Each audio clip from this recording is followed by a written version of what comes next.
I don't know what you had in mind, but here we stand on opposing sides. Let's go to war. Let's go to war! We arm ourselves with the wrongs we've done. Name them all. Hey, welcome back, guys. Welcome to episode 43 of the Uncommon Line podcast. We are back here at Leatherwood Distillery. Before we bring on our guest, Donnie Bowen from Bowen Combatives, and also his nonprofit that we just literally found out before we hit record. Andy, thanks again for having us down here. Premier sponsor of the show. We thank you so much for having us here. We thank you so much for supporting the show like you've been doing, man. Great whiskey. It's never ending. It's the marathon. It's never going to end. But we're excited to be down here, man. We're excited to be back in Tennessee and sitting here in the shop and hanging out. And even if we didn't come here and record, man, I'm just glad to be here. So, anything on that, Andy? Drink more whiskey, moonshine, and go to Donnie's place and get punched in the face. Yeah, we're Done. We're gonna talk about That's Donnie's it. place in a second. That's So, it. Leatherwood Distillery, you can check them out. Y'all do to Texas? Y'all can send to Texas? We can send to Texas if you buy it online, and we're looking for a distributor down there. So, and we're gonna talk to Denny Law. Denny, David, I'm gonna be hitting you up to get with him. But we need to find a distributor for these guys to get down to Texas. Somebody needs to make the connect. We need to make it happen. That way all of our listeners can stop fighting trying to get this stuff. Or I don't even know how big of an order I need a place to be able to take back with me to get to our listeners. But so we'll check that out. So, all right, guys. So our guest today is Donnie Bowen, right? I'm saying that right. That's Donnie correct. Bowen, Yep. a total badass. And here's the thing. So y'all know that I previously rolled and grew up in martial arts, and our sons are in it. My daughter's in it, or my son is in it. Not my daughter. My daughter needs to be in it. God help her. How old's your daughter? She's 2, going on 40. Awesome.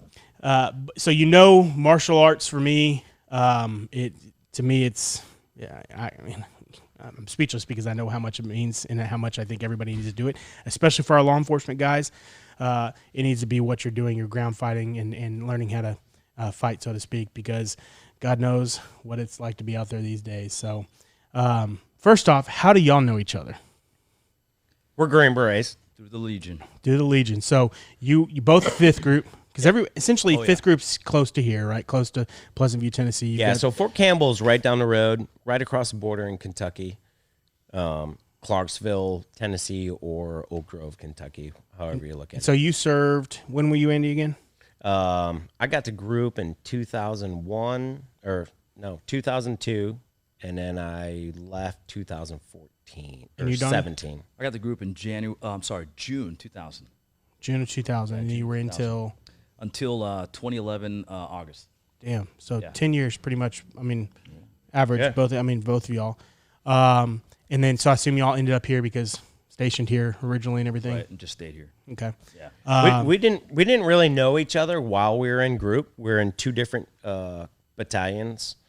Yeah, I was in 1st Battalion. And then I started out in 2nd Battalion, and then I ended up in 1st Battalion. We have a connection. We were both in A15 for a while at different times. So after we got out, I don't even know how we linked up, man. Like, Man, probably one of the reunions or something. through like the that, man. reunions, Yeah. and then we Oh, just started talking, oh, man, we did this, that, different things together, whatever. And, for me, I'm all about promoting SF businesses. Yeah. You know what I mean? Like, I know how hard it is to run a business. So any chance I get to help one of my brothers promote his business, I'm going to do it all day long. Yeah, and So that's kind of how we... And with that being said, you own, and we'll say the nonprofit, we'll say the best for last, but we'll talk about your business you own here in Pleasant. In Clarksville. Oh, Clarksville. Okay. Everything's in Clarksville. I know. Yeah. Everything's moving to Clarksville, so to speak. It's so close to Fort Campbell. Yeah. Yeah. So what is your business there? It's called Bowen Combative Arts Academy. So you just kick everybody's butt all day long. Well, it started off as a family type thing. If you know the story about the Gracies and so forth, basically, Halo Gracie, always playing little Gracie games with his kids and stuff like that. Basically, trying to teach his kids how to fight, how to train, and protect themselves.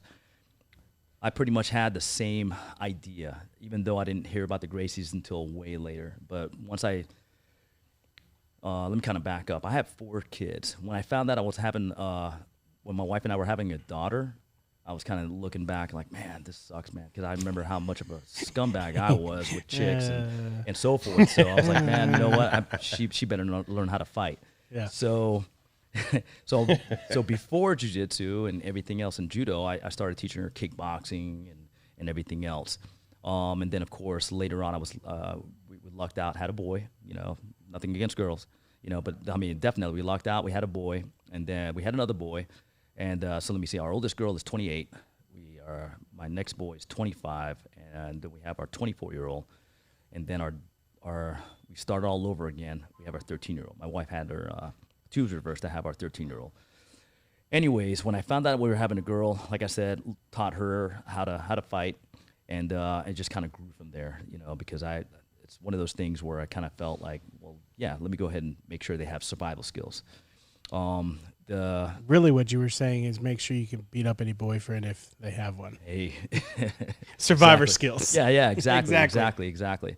Well, how Bowen Combative Arts came about was just my years of training. You know, I started off with Taekwondo, had karate, and everything else. I seriously lucked out with somebody teaching me Filipino martial arts back in the mid '90s, and this is before I got into SF, went to selection. And when we had our kids and went through all my SF training and all that stuff, whatever, I started trying to figure out, like, you know, because I became a family man through time. It grew on me. I started trying to figure out, like, hey, how can I turn a lot of my training into teaching my own kids, you know, not how to really like kill or anything like that, but how to protect themselves, you know, in driving skills and climbing and so forth and so on. So, you know, through time, I was taking them rock climbing, teaching them climbing skills, how to tie, you know, rope tie and everything, and, you know, tie knots. Taught them, of course, you know, judo, jiu-jitsu, wrestling, Muay Thai, kickboxing, Filipino stick fighting, Indonesian knife fighting, all that stuff, whatever. Whatever. Just whatever. He drops literally every martial art out there. He's still going 2 hours later. Some whatever. They've My literally kids. killed multiple people. I feel like such a shitbag all of a sudden. Yeah. I was like, I played with my kids' nunchucks in Taekwondo the other day. Well, it goes into the whole thing where, like, I'm very opinionated when it comes to when you have kids, and not just boys, but girls. You need the roughhouse with them. You need to fight with them and everything, because, I mean, it's necessary. It really helps them to be able to learn how to at least hopefully stand up for themselves. And that's why, like, when my kids got older, and I don't knock on any kind of like Taekwondo and karate or anything like that, because I grew up doing that. I actually have 2 karate black belts. Sure. You know, and then, of course, later on, I was able to get my judo black belt and my Brazilian jiu-jitsu black belt. But I feel like he would just be a spider monkey. You know, here's the deal. How tall are you? I'm going to break you up real quick. How tall are you? I'm just right at 5'8". Yeah, so I'm 6 foot, right? And so people don't know Boyd belt systems and all that stuff, right? Like, he would Charlie Fernandez. Yeah, so like just all over my back, just choking me out in a matter of seconds, right? Like just total spider monkey, right? Just and it's like and people that don't know, you look at somebody and he's not even short, but you look at somebody that's short and you go, I got him. Trust me, you do not have them. There's literally no having them, because I much take on a dude that's 380 pounds versus somebody that's smaller, because it's just like bro, I don't know how many times I've been tapped out by somebody like 3/4 my size. You walk into a gym, you look at that guy and he's like 9 years old, and you're like next thing Yeah, crying. Walking out, slinging my white belt over, like Johnny will text me every now and then. He'd be like, bro, you want to come get on the mat? I'm like, oh, yeah. Nope. Yeah. Nope. I got to get back in shape first, because it's going to hurt. Yeah, exactly. But you're right, man. I mean, the skills, the structure, the discipline that are built on the mat, or not even on the mat, but I'm going to say on the mat, you know what I mean? Yeah. There's no recreating that anywhere else. No. Well, I mean, yeah, on the mat. Right. You know, because it goes into that book, The Art of War by Sun Tzu. You know, it says it's better to be a warrior in the garden than a gardener during war. So, and I'm always throwing that out all the time, even to the kids, and letting them understand, even if they don't understand what that means, I try to let them know, like, when we're here and we're training, this helps you to be able to understand what you possibly, like, the many scenarios that you can be faced with out there and hopefully you have an answer. At any moment. At any moment. Yeah. So, I mean, you might be able to do the perfect armbar during training and the perfect choke and all that stuff, whatever. But out there, the dynamics kind of change. And then not only that, when you go to a competition, and I'm always trying to, like, hey, you want to go compete. You think I'm ready? Do you think you're ready for a fight? Yeah, You know, that's exactly. always my question. Is Yeah. I answer the question with a question. So, you know, do you think you're ready for a fight? You know, so, yeah, go to a competition. You have referees there for your safety. You have your coaches there for your safety. We're all there for your safety. Things do happen. You might get elbowed or kneed or something like that, even though there's not supposed to be any striking. But things do happen. You might get slammed on your head. All right, cool. But what did that happen out there? You got to be able to, you know, learn how to deal with it and learn how to survive. Yeah. You know, so. It's funny, you know, I were talking about the Gracies and being a Gracie instructor at a police academy and having recruits come in. One of the first questions I asked the first day of use of force was, all right, how many people have been in a fight? Raise your hand. All right, who's truly never been in a fight? And I always applaud the guys that raise their hand, right? Because hey, that nowadays, like, you know, to raise your hand, have never been in a fight. It's an act. You know, I shake those guys' hands. You know, and I said, okay, cool. I'd rather you learn, at least get a glimpse here than out there, right? Because when it gets out there, it's a whole different world.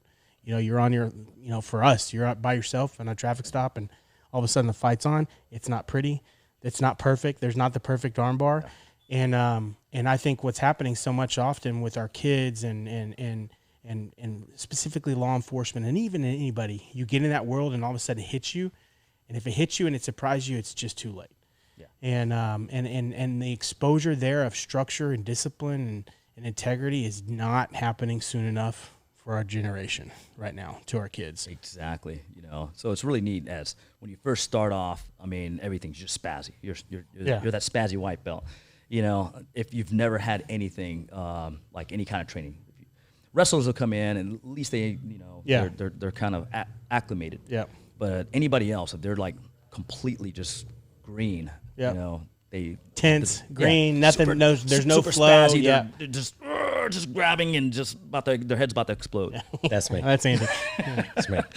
But it's neat because, you know, through time you see the change where they learn how to relax. And they start thinking ahead. They start thinking, well, yeah, and that's the beauty of it right there when they start thinking ahead. And, you know, I'm always trying to point back or point to, like, hey, it's just like playing chess. That's what it is. You know, so when you're able to be playful with it and not worrying about losing, because life is about failure anyways. Yeah. So, you know, without worrying about losing here on the mat, just see what happens. See what you know, whatever situation you end up in, somebody takes your back, all right, deal with it. Let's see, you know, how we can pick that lock. Yeah. And it was taught to me this way too, and I really love, and I appreciate this now is, you know, we all started as the white belt, and you think about that one move. All right, cool, I'm in guard. Well, the one thing I can do right now. Well, a good tactician thinks about those 4 moves ahead. And there's so many good life lessons in that, and the fact of like, okay, cool, I may be here in the shit moment, but the decisions I make now could impact these other movements down the road. And we don't think like that as a culture in general, right? It's here now, this is it, this is my box, I got to stay right here, this is the decision I need to make. And I think that sets us up for failure way past. Yeah. And so, accolades to owning a business and doing that. And I assume this, I mean, you have people of all ages that are going, but is most of your students young kids?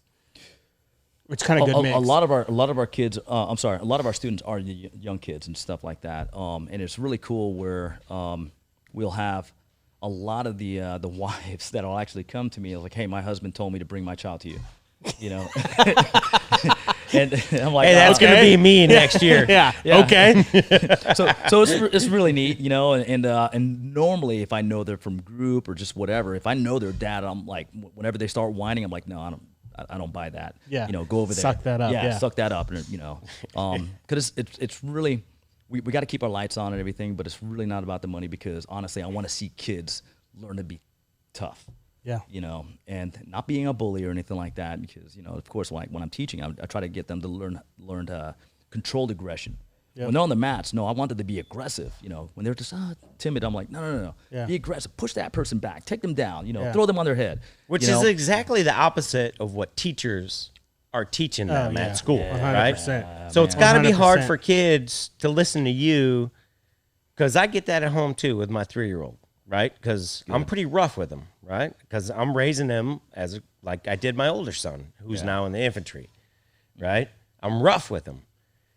But he's used to hearing his teachers at daycare, oh, no, you got to be soft. You can't.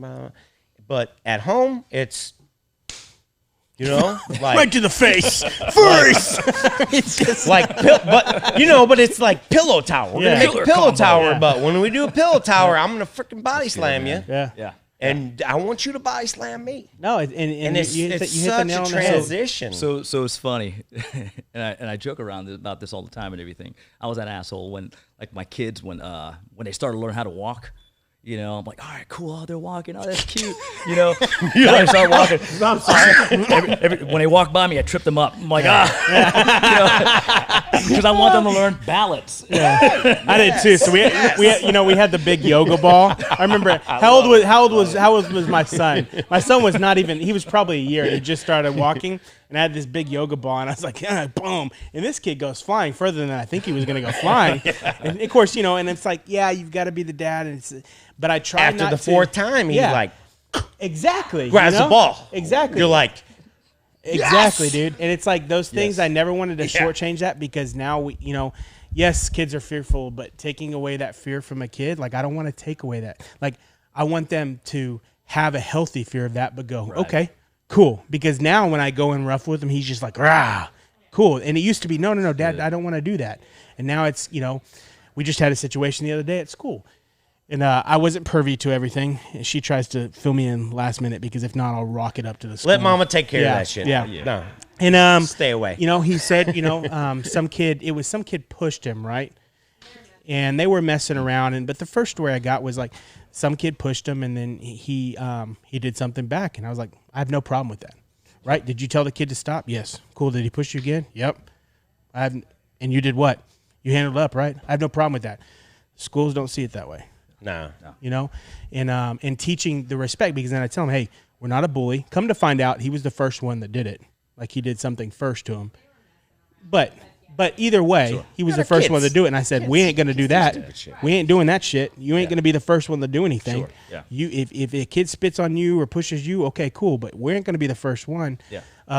But nowadays it don't matter, because the schools and so many other, and to be honest, parents are looking at it as if, well, I can't raise my kid to be like that. Cool. We're going to have a weak ass generation. Very, very weak. And it's crazy. But there's two levels of raising.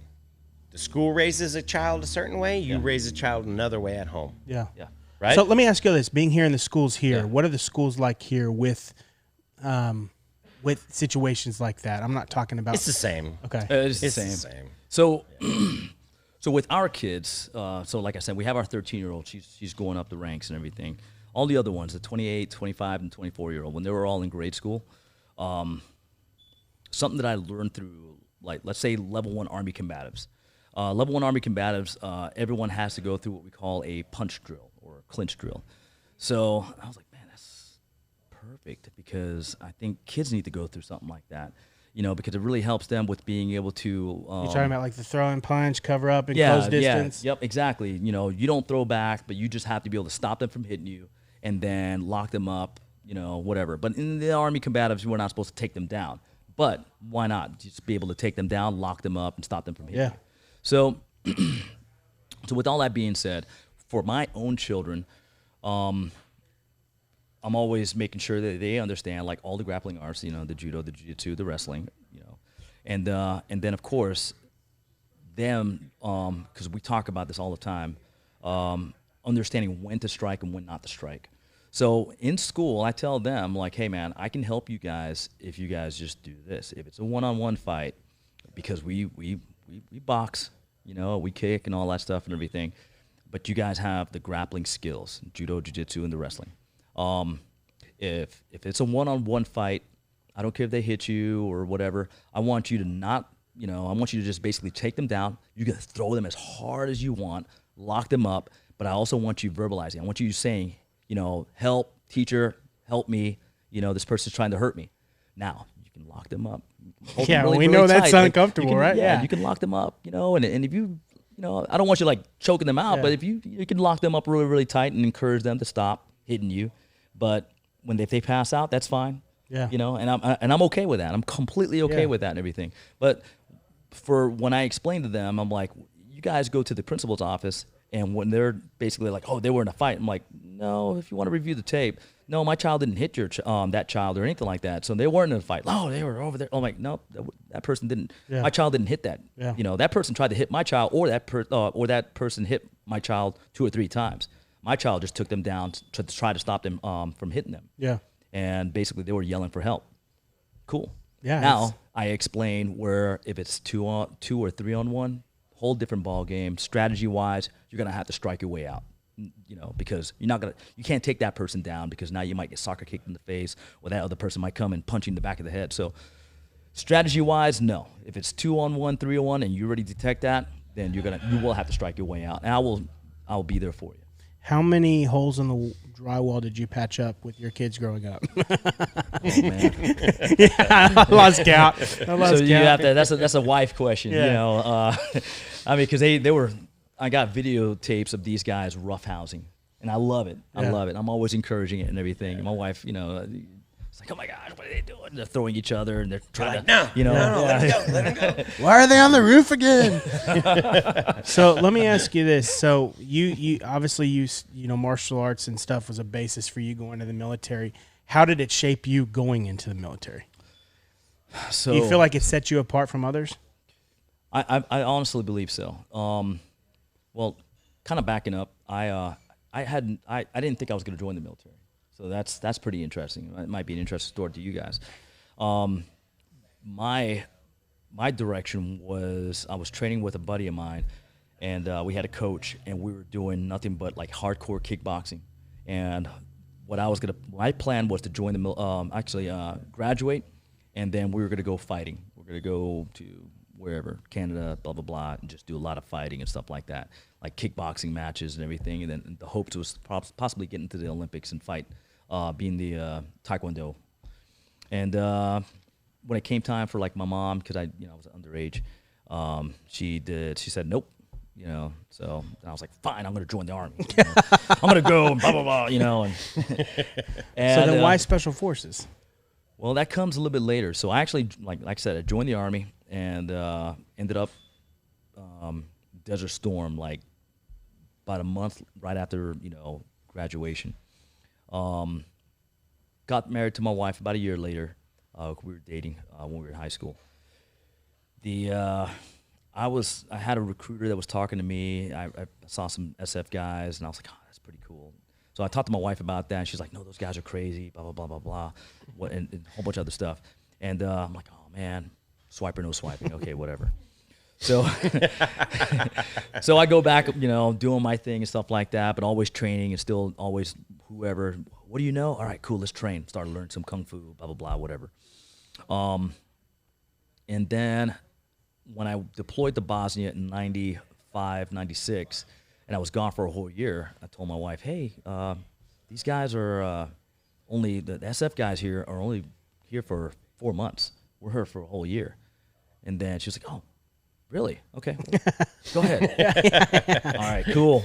So That didn't work out later. Yeah, I was gonna say, bro. Like, Hey, so I go ahead and I go and everything, and then that's when I got to 5th group was when I really got into jiu-jitsu. I knew about jiu-jitsu. I was a big fan of the whole Gracie thing back when the UFC started off. UFC in 93, 1, whatever. like the Yeah, good I was a ones. big fan. Yeah, Yeah. but I've never had the opportunity to really learn it. But when I got to group in 2000, June of 2000, I started learning it and everything, and it really opened my eyes to a lot of things where it comes to many scenarios and learning how to deal with those many scenarios and everything. So that whole thought process as you're growing, where you look at someone like, oh, that person's real big, I don't want to mess with that guy. Through time and rolling with multiple various sizes, tall, short, huge, small, whatever, I started being able to it's not a big deal. Leverage is great. Leverage is great. Understanding, mechanics. Yeah. pressure and understanding, just angles and everything. So really cool. And then it dawned on me, my wife needs to learn this. My kids need to learn this. And so yeah, just great stuff and everything. And then of course later on, where I started like getting more into training, and then of course deploying and all that stuff, whatever. It just really helped me. How did you find the balance to be able to? I mean, it's not like you just. I mean, and I'm not dogging just regular Army, but you're in a more specialized unit, so therefore there's more workup and more training, and you're training a martial art, which takes time. Yeah. And you've got family. And first off, how long have you been married? So this December 27 will be 30 years. Crazy. Yeah. So interesting. Yeah. awesome. So Yeah, she's been dealing with me. yeah. So Damn. how did you find the balance to be able to ensure this being instilled in your kids at the same time, like the balance of like, I'm going to go fight a war? So, good question. When it comes to training, I'm training. When it comes to deployments, I'm deployed. And I'll come back to the deployment thing, whatever. Talk about the mindset. When I'm home, I'm at home. So when I'm at home, try to do things with the kids. Taking them outdoors. Yeah, throw that stuff. Leave the TV alone, whatever. We're going outdoors. We're walking the trails or something like that, Rotary Park or Dunbar Cave or something like that or whatever. Hey, we're gonna climb. We're gonna go to Queens Bluff. We're gonna climb some, the cliff and everything. We're gonna go to like the indoor range. We're gonna go shooting and everything. Because that was one of my big things, teaching my children firearm safety. Because, yeah, I have a safe and all that stuff, but Yeah. I mean, honestly, I agree. Yeah. if I am always hitting with my kids, about firearm safety every single time, I mean, I have not had any problems for decades with my kids in firearms at all. Yeah. Now, of course, if we have somebody coming over or something like that, yeah, I'll put some of the stuff up, But other than that, my kids, my no problems at all. So, but I try to make sure that I can, I mean, we're just masters at compartmentalizing, So basically, like when I'm home, I'm at home. So I try to make sure that my time dedicated to family is to the family, There'll be a little times where I'll go hang out with the fellas and everything, but we're deployed. We're hanging out with the fellas. Yeah, exactly. There's a reason why you've been married 30 years. Yeah. Because pretty you've much. mastered that segregation of different things. So many of us cannot do that. Have you looked back at any failures amongst that? And I gone, still have problems with that. yeah. Right? I'm remarried now, and I still have problems with that. Even though I know, like when you said that, I'm like, I know that's how you do it. Yeah. Yeah. But the way our brains work normally is it's all in 100% whatever you're doing. Yeah.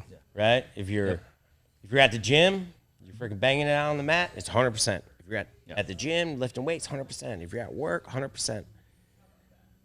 A lot of times we forget that it needs to be 100% also at home. Yeah. Yeah. Which sounds like you've fucking mastered that. Have you? To Did a degree. Yeah, I was You know going what to I say mean? to a To a degree. degree. Do you To a feel like degree, you've had because any failures? in Because that? you got to think like when I'm at home too. If I'll try to like definitely, hey, pour into the kids, family, and all that stuff, whatever. But I'm gonna go do my jiu-jitsu training.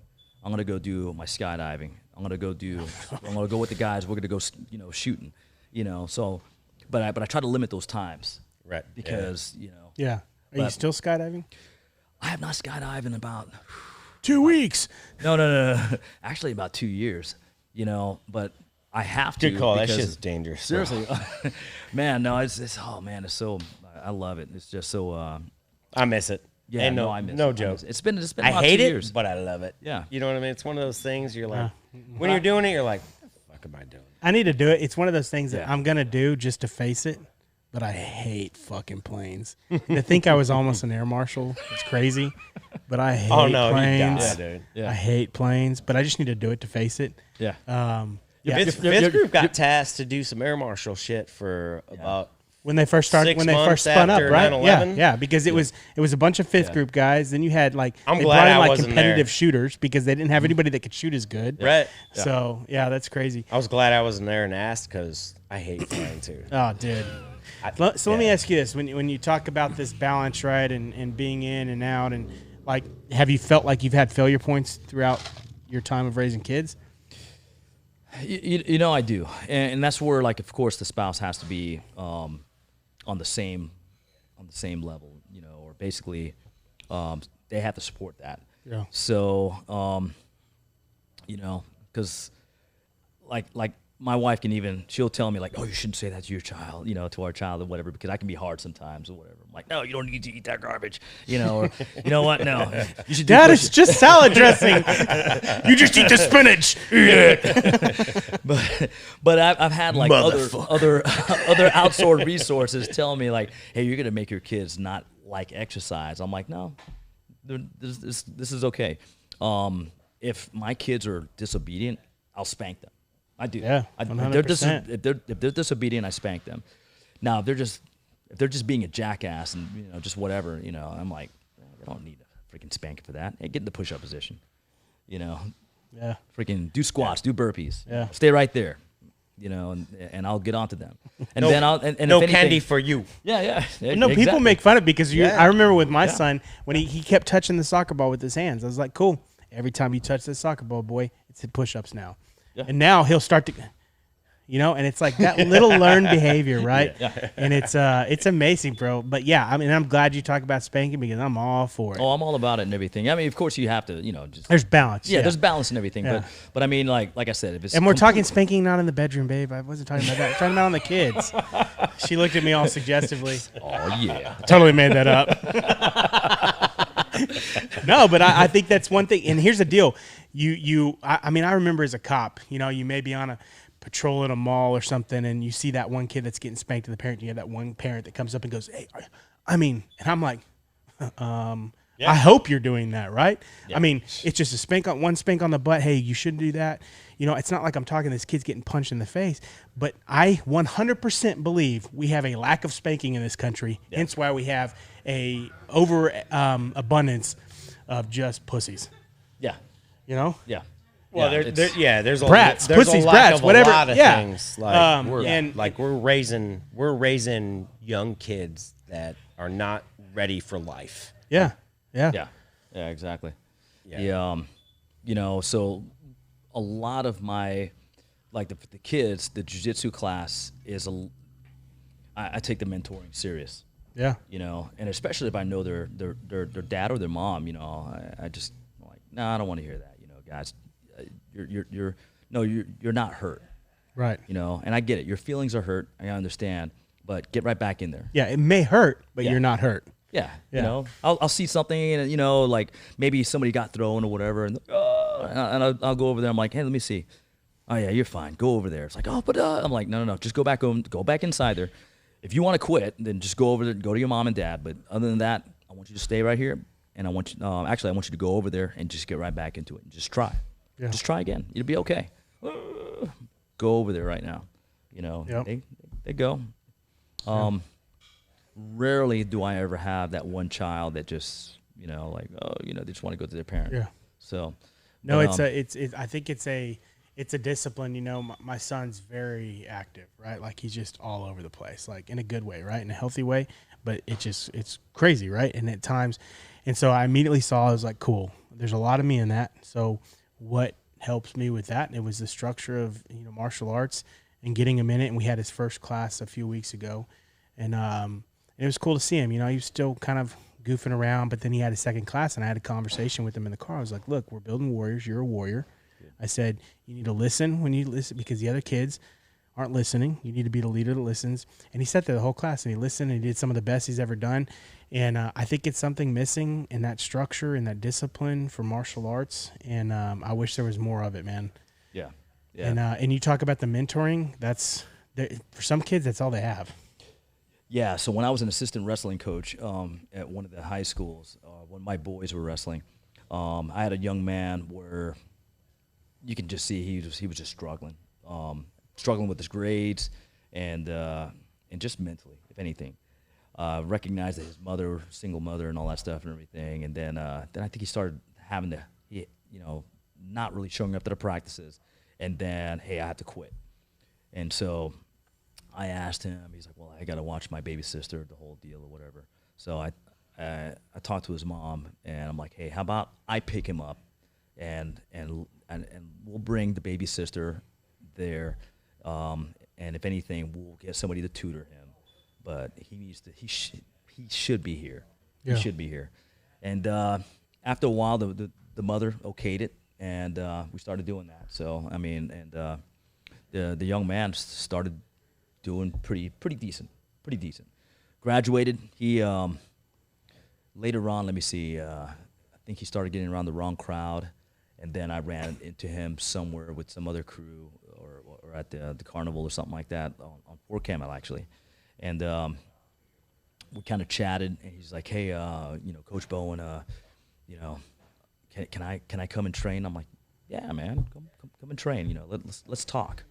And then we started talking. He was telling me he's hanging around some guys, and it's just that he doesn't want to do that. I'm like, well, then don't do it. He's like, yeah, but do you think I could join the Marines? I'm like, you're an adult now. You can join the Marines if you want to. He's like, okay, all right, cool. So he goes. They're lame, so join the army. Yeah, Sorry, I just had to throw that in there. My bad. Yeah. Of course. I love you, Marines. I'm just kidding. I'm totally kidding. Semper Fi. Semper Fi, dude. Well, unfortunately, this young man didn't make the Marines. Something or whatever. He didn't make the Army, of course. And whatever, he couldn't. The branches wouldn't take him. I don't know if it was his grades, whatever, the ASVAB, something like that, or whatever. So he just felt like he was at a loss. So we got him in there, and we kind of bartered. I'm like, hey, man, freaking, if you clean, blah, blah, blah, blah, blah, you can do some kickboxing, And we did that for a moment, and then he just loved kickboxing, and now actually boxing. And then got him plugged in with some other place, and he's doing pretty well now. That's awesome, man. Yeah. But going back to compartmentalization and stuff like that, pretty interesting. Where, like you were just talking about, is 100 or something like. This is where, like, my wife will even say that I can. I'm sure she will definitely say that I'm an asshole, or can be. When I'm deployed, I'm deployed. So if I call home, I just want to hear that everything's taken care of. I want to hear everyone's voices and stuff like that. But when the complaints start and everything or whatever, I'm like, hey, just let me know you have it handled. And if it turns into this and this, I'm like, well, we can get somebody else. And after a while, for me, this is where I started kind of having to learn, and this is probably where I needed a little mentoring myself on. But there were times where I wasn't calling home for a while because I just needed to make sure things were handled at home, unless it was a dire emergency. But I needed to make sure that I'm focused because not just for my safety, but everyone else's safety. And so yeah, when I'm overseas, it's a whole different ball game. Now that my older son, he's in 160th, I tell him the same thing. Hey, when you deploy, we got your wife. Everything will be okay. But when you're over there, you need to focus. So you need to focus. You need to make sure that you are in the present, not just for yourself, but for the guys and the gals. So. Yeah, no, I know that's that goes. I mean, that goes in so many different. What's he doing in the 160th? He's a crew chief. Oh, cool. Yeah, that's Black awesome. Hawk. Yeah. That's awesome, man. Yeah, that goes in so many different directions and people and the balance. And I mean, she knows. She was a cop too, but we both know, like, if we're switched on and on an operation or we got early hits or something, it's like there's no. I'm not talking. Great song. What about that? That's the workup for this next story. So we're not talking. No, it's like we're not talking. Hey, your crotch just played some AC/DC. Oh yeah, That's as epic as it gets. Yeah. Hey, on the real, and this is something that I learned the hard way. I've got an RC51 Honda, or RBT 1000. Don't have that in your playlist because you will see, like, maybe you're cruising at 70, and next you'll find yourself at 100, 200. Yeah. Seriously, that song is like infectious. It's crazy. No, but that goes to so many different things of like just being switched on in the moment, and it's hard to do sometimes, man. But you've got to force yourself to do it, and when it's time to focus, it's time to focus. Right. Yeah.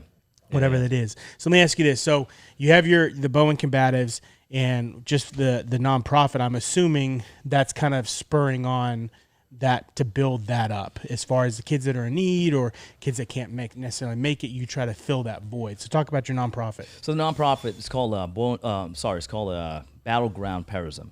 So what we try to do there is there's a lot of nonprofits out there that kind of that is 501. This is a 501c3. Okay, cool. What we try to do here is there's always somebody struggling, possibly. I try to point them to a certain organization, if anything, whatever. But if we can handle it, then definitely we'll handle it. Now, if they can't, if maybe they registered with a certain organization, let's say like We Defy, we're actually a We Defy affiliate. If some of our guys are trying to go for the scholarship of We Defy and they didn't make it in time, and if that's where I kind of come in. We do a little counseling and everything, yeah. and I'll see like whatever the severity, and then we'll have them go ahead and scholarship with us, and until they get that one, or until just whenever. But I fully understand that, or believe that combative arts like judo, jiu-jitsu, wrestling, Muay Thai is really not for everyone. It's not the cure. Because some find tranquility in Violence. in fishing. Yeah, Oh, violence. okay. Yes, violence. Yeah. Well, some like they find it in That's me. fishing. Yeah, That's me. fishing or hiking or something like that or whatever. Smash. But Yeah. this is not for everyone. But I actually had a young man that was in a bad way with his wife and they had a child, and I was like, hey man, what's up? Come on, meet me at the place, my dojo. We'll talk a little bit. We talked a little bit and everything, and he's just like, man, I'm like, no, you can't hit your wife, and don't even start thinking that. Once you do that, man, you're going to jail. And he's like, I know. And I'm like, well, come on in here, hit the bags. It's like, oh, I'm like, all right, cool. So it actually got to the point where I'm like, how about you and I fight? And it was Fight me. Yeah, it was pretty neat. I was like, Yeah. man, just get the gloves, and if anything, let's do a little MMA match. I never fought MMA. I'm like, yeah, well, I have, but still, let's go. Yeah. Get that rage out, I guess. Whatever, if I go limp, just please stop. and we. I think I've said that to Donnie a couple times. He doesn't. He's like, you can take a little more. but I was willing to take that. I was willing to take that risk. Yeah. And no, it worked out heavily in my favor. Yeah. I mean, just my skill set and everything was able to, help Prove a point. lot. Yeah. A good So it was point. really neat. Yeah. Yeah. And of course, the guy was exhausted, and he's just like, "Oh my gosh, how are you not tired?" I'm like, "I'm okay. Yeah. I do this all the time and everything, But for you, why don't you come in next week, and we'll go through some, kicking and hitting the bag, because honestly, that might be good for you." And it helped him out a lot, so it was Yeah. really neat. So, but No, the there- nonprofit side, yeah, that's it. That's where we try to help with certain areas like that. We do counsel, if they're willing, some spouses, some families, some just the guys or gals, the service person, with dealing with whatever. So, I mean, and that's what we generally do. So we just try to find a different avenue to try to help them. So That's awesome. There's a lot of people that would find a lot of people don't realize that they would find peace in the mat. it's Like there's a quite lot that, interesting. and it is, because it could be some of the hardest moments, and all of a sudden you're like, man, and you learn. I tell you what, you learn a lot about yourself. Yeah. That it took 25 years to figure out, and then you start realizing this can make or break people, and especially, and I hit that.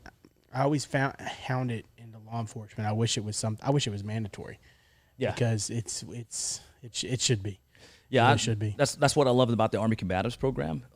Just because, just like you had said earlier, I mean, a lot of the guys like that are coming in basically in the Army, and they're going through level 1. one of the questions asked, like, has anyone ever not been in a fight? You know, and you got a lot of guys who's never been in a fight before, you know, and and of course, you know, and I don't know if they still do it, but everybody has to get choked out in level 1, you know, just a blood choke. Yeah.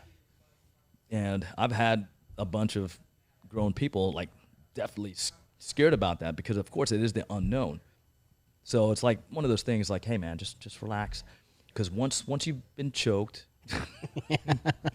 You know it. yeah, and then it's now then if anything, now you know, hey, how much you have that you can be able to Right. fight. It's that stimulus. Okay, it's coming. Cool. I need to get out of this moment. You know? Yeah. It's exposure.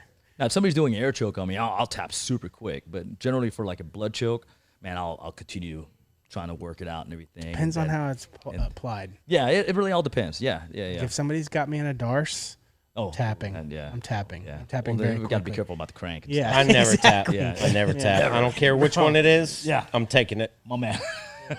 just because I'm stupid. Yeah, I've gone out on a couple Every time. darce chokes, and it's very quickly for Every me. time.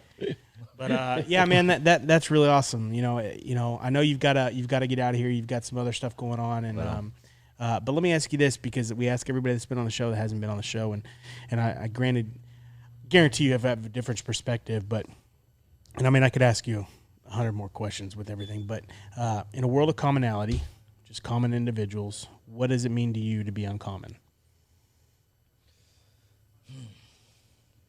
Just always looking for that challenge. You know, I mean, the common lifestyle is being comfortable.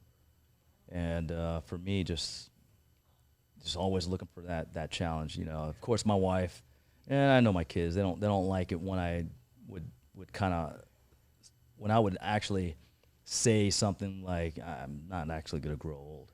You know, when I say that, I'm basically just trying to let them know that I'm going to continue living life. So, yes, I haven't skydived in 2 years, but I'm going to be going back at it again because, I mean, it's just, I like it. You know, I like it. But I'm always just looking for some kind of a challenge just to kind of keep me, because we all need some kind of purpose. We all need something to help us to wake up in the morning. Yeah. You know, because a lot of times if you don't have a purpose, you're going to continue to hit that snooze. You're not going to be motivated to wake up or something like that. So it's like, all right, new day. Let me see what I can do to tackle this day. But the world nowadays is just, everyone's just looking for that comfort. Yep. You know, they just want to stay there. They want to watch another binge watch shows and everything. And you know, I like listening to my music, but a lot of times I'm listening to books. I do the audio books and stuff like that, and you know, I love listening to podcasts, and I love listening to lectures. So I can be a geek nowadays, but yeah, I have a lot of like really good books that I love reading, and you know, just like that one I was telling you about, The Art of War by Sun Tzu, Miyamoto Musashi's The Book of Five Rings. But then, of course, you got other stuff like The Power of Habit by Charles Duhigg, and How to Win Friends and Influence People by Dale Carnegie. Napoleon Hill has some great, phenomenal books on just owning your mind, you know, having a strong mind. So, but I like a lot of that stuff, and Malcolm Gladwell and blah, blah, blah. So, but yeah, man. It's another one. Another guest, Andy, that needs to write a book. You need to He's write a a book, fucking bro. Zen master, and he doesn't even realize it. I think if you wrote a Right? book on the influence of martial arts on the millennial generations and generations to come, New York best time seller. Sometimes I'll be talking to some of our bros, and we'll just be talking about something, and we're like, "What would Donnie say?" Yeah. No. What And would we'll Donnie text him, do? and Donnie would totally choke him out. Well, he either choke you out or give you some Zen master like quote, and you're like, "Holy shit! You just freaking laid it out." yeah. It's crazy. It's awesome. Love Well, that's awesome, man. Right on. Where Right can on. people find you? Make sure you drop your nonprofit too. Sure. Well, you can check us out on Facebook, Bowen Combative Arts Academy, also on Instagram as well. Our website is bowencombat.com. And then, of course, our nonprofit is Battleground Parism. If you look at our if you look at our website or even our Facebook page or something like that, normally we're always throwing our nonprofit on there as well. But BowenCombat.com or Be Combat Fit as well. So Awesome. you'll be able to find us through any. There'll be a link on Leatherwood Distillery tomorrow. Yeah, no, we try sure. to raise during the year. We try to set goals to our whole goal on doing this. Another goal of doing this, and part of our why and our mission statement is trying to give back. And so we're always looking for nonprofits. We're always trying to find nonprofits that are Mission 22 are good ones, but those are the big ones, right? Those are the ones that get a lot of attention and stuff, and we should, right? But I always try to find nonprofits that I haven't really heard of, because then I'm like, cool, those are the ones that really need the momentum and everything. So we'll make sure to get your information, if I can have this, if you don't mind. Yeah, of course. That's just yours. We're actually, and I didn't mention this earlier, but we're actually doing a military dinner. It's not going to be as big this year, but we're doing a military dinner actually tomorrow at 5. So if you guys are around, just let me know.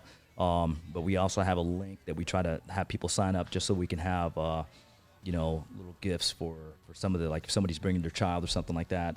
But yeah, we have food. Matter of fact, there's a couple of soldiers that somebody gave us to help us kind of decorate and everything else. So that's really neat. It's one of the sustainment brigades on Fort Campbell. So that was really cool. They're like, hey, you need some soldiers? Yeah, sure. Send them over. Yeah, that's awesome. Hey, one more thing. Somebody came up to me and said that we were going to do a suit roll. Dude. Yeah, let's do And that. then I was going to set up a bar. We're going to do some high-end cocktails. At Okay. the same time, everybody's going to get in suits and freaking choke each other out.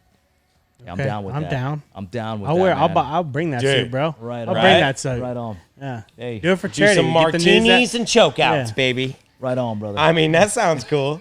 I have been choked out like it, drunk. I like it, Yeah, yeah. that's good. That's right good. on. Sounds good. Well, dude, I'd raise a glass to you for coming on Hey, the show, man. cheers, and your guys. service Salud. and the Cheers. service you continue to do, and To our brothers and sisters. yeah, man, and your family and how you're raising your kids. I could talk to you for another 2 hours, but I know you got to go. So, Right on. Andy, anything in closing, bro? No, man. Good one, bro. Awesome. Good. Awesome. I'm so glad to be here. Thank so you guys. Yeah. thank you. Make sure you go check out Bowen Combative Arts Academy, right? Yep. And check out Leatherwood. We'll still be here. Remember, guys, stay safe, stay switched on, and stay on top. Like we